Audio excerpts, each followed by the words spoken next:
Bonjour à chacun et chacune. Bon anniversaire aussi à notre sœur Jacqueline.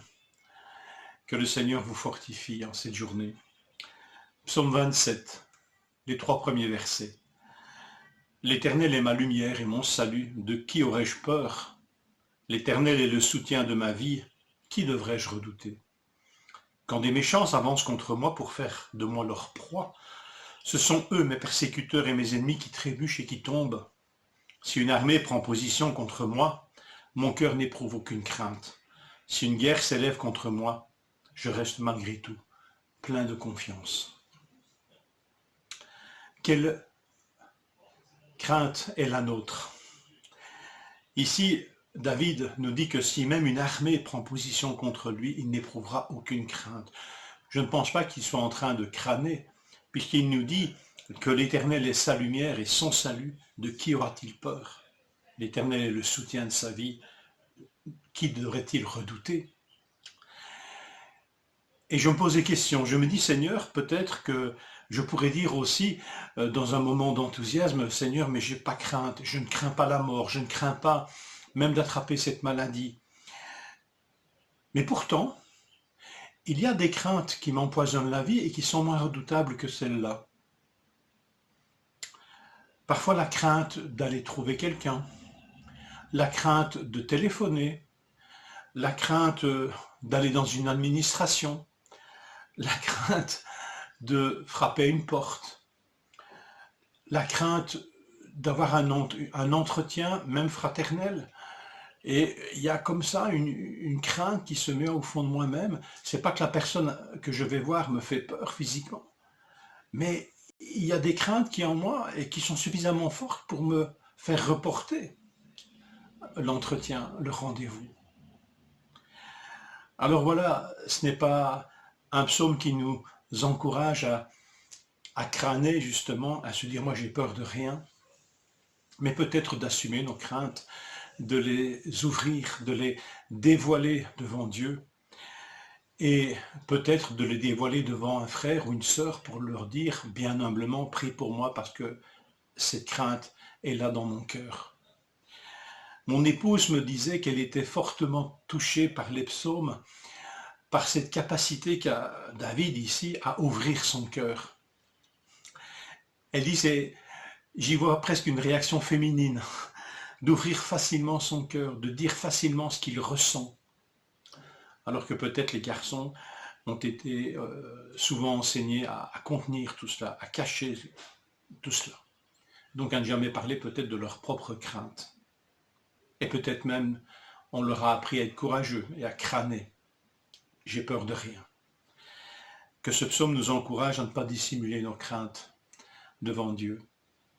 Que ce psaume ne soit pas pour nous un cache-misère. Ah mais Seigneur, je crois en toi, je ne crains rien, ni la mort, ni la maladie. Je crains simplement d'aller trouver mon frère qui a péché contre moi. Je crains simplement d'aller trouver ma sœur contre qui j'ai peut-être pas été juste. Je crains d'aller voir un papa ou une maman. Je crains, etc., etc., etc. Ouvrons-nous, ouvrons nos cœurs. Ouvrons ces craintes au Seigneur et à son action. J'aimerais terminer par le verset 3. Pardon, le verset 2.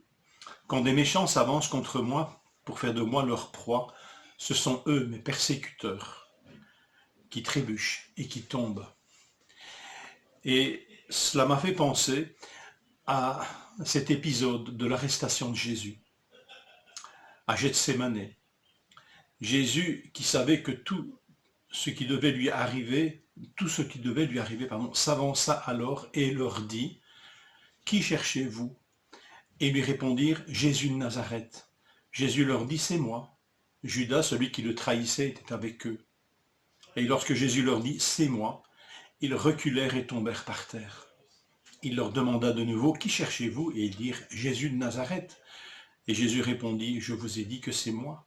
Si donc c'est moi que vous cherchez, laissez partir ceux-ci. » Il dit cela afin que s'accomplisse la parole qu'il avait prononcée, « Je n'ai perdu aucun de ceux que tu m'as donnés. » Cette parole, elle se trouve dans Jean 17, dans la prière sacerdotale. Le Seigneur n'a perdu aucun de ceux que Dieu lui a donnés.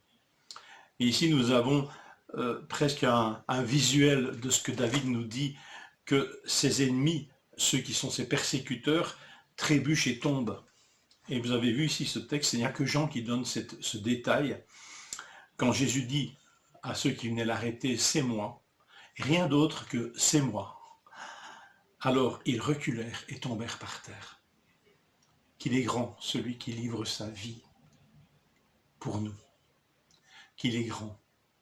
Que rien qu'en disant c'est moi, il puisse faire tomber des ennemis par terre.